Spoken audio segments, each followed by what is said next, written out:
For these are all relationships, and all relationships have the same elements in common, and therefore by intuiting what is an ideal relationship between Manny and Sarah, Heckwit gives us an insight in how best to treat our own mind and how we should then relate to our own body. And that allows us then to say, by heavens, I am some way beginning to understand my existence on those two levels. Then you have 1, right, 2, 3, 4, ultimate.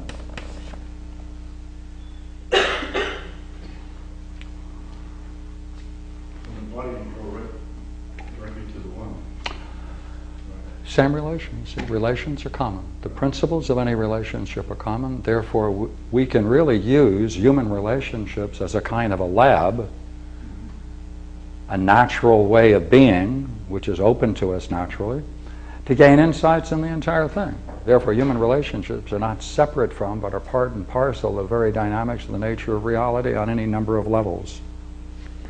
People face the body, then they're counterproductive. Yeah. Well, then they're losing an understanding of a key relationship. Yeah. You can be at war with any one of these. Remember, I promised a quote. There's teeth. Oh, thank you. I didn't see it.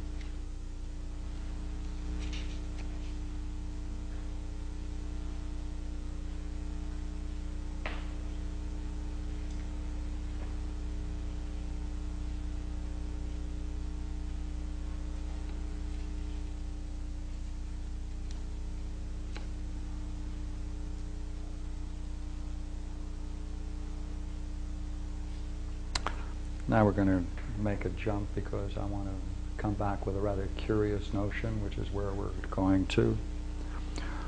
All that is immediately produced by any principle, and any one of these can be a principle for the one below it, all that is immediately produced by any principle remains in the producing cause and proceeds from it.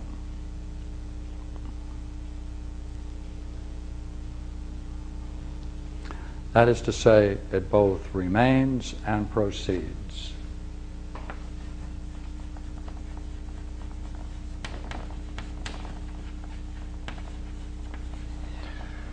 So, what are we going to do? We're going to go back to the one word we worked on, potential. Would you agree then, we can say, this is one of the things, we don't care which one it is. Right? In each case, there must be an internal power that keeps whatever it is together.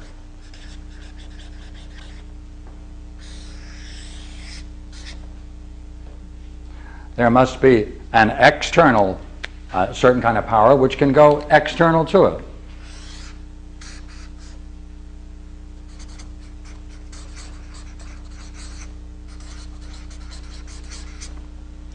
That external power then allows this thing to engage in some activity. And each activity may vary depending upon its power, right? So it also has a power or degree of power.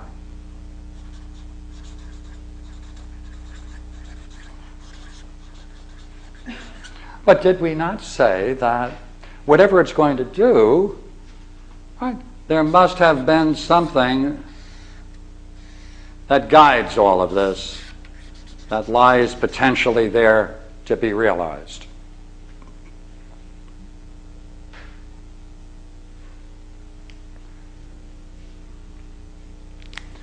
because with the departure, remember what we said about mind? It departs from itself, right? Is willing to give itself to soul. Soul, on the other hand, is willing to receive it. And being able to receive it is willing then to function with it. Those three go together. Therefore, there's a departure and a return. Right? So this is the departure. This activity is the departure, or sometimes called procession.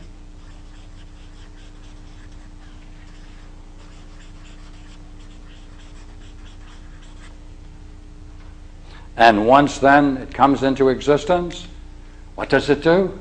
Right? It has an effect.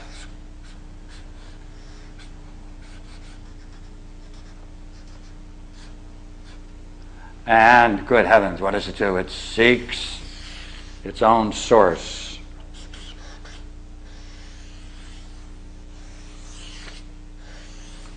It's astonished, as it were, by its own existence and seeks to realize its source. Now, in that seeking to realize its source,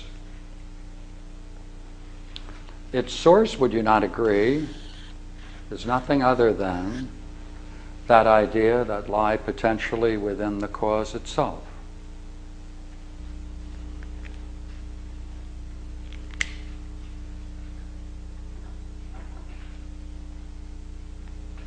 Do it again. What it's going to realize is nothing other than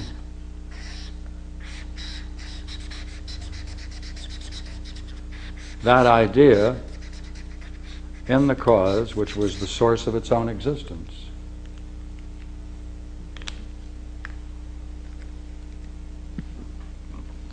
Therefore, necessarily, it recognizes its own source in this encounter. It recognizes its own source.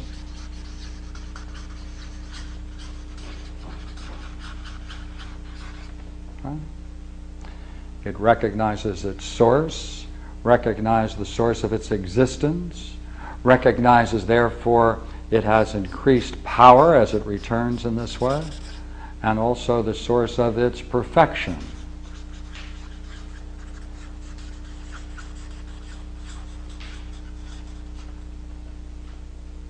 You know what that means? That means as it proceeded and returned, it discovers that, in reality, part of itself never left.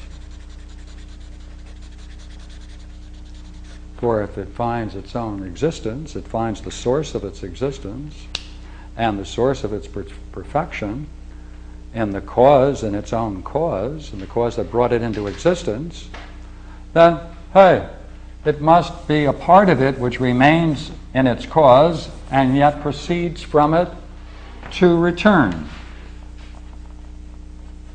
to the source of its perfection and existence.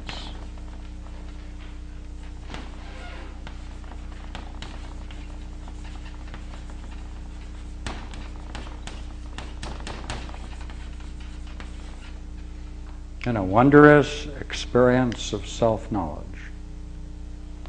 But it isn't the self that identified with body or soul, but it's the kind of self-knowledge which is realized through mind, and therefore it recognizes the higher part of its own being is true mind itself.